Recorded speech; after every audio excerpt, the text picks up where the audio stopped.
Assalamualaikum warahmatullahi wabarakatuh. Perkenalkan, nama saya Teddy Kurnia, ASN Dinas Provinsi Jawa Barat, Cabang Dinas Pendidikan Wilayah 8, Unit Kerja SMA 1 Margahayu Kabupaten Bandung. Tupoksi saya sebagai guru bahasa Indonesia: 1.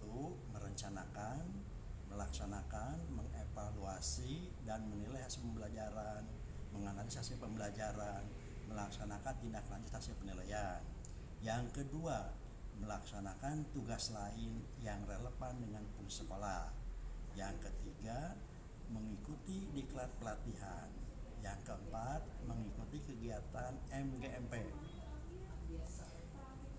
Yang kelima, membuat makalah dan modul. Yang keenam, menjadi anggota profesi sebagai anggota yang aktif. Saya memiliki target kinerja individu sebanyak 6 target sesuai dengan tupoksi.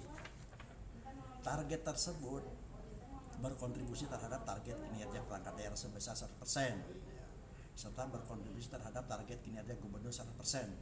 Seluruh target tersebut telah dituangkan dalam perjanjian kinerja dalam rangka Jabar Juara Lahir Batin dengan inovasi dan kolaborasi. Demikianlah yang dapat saya sampaikan.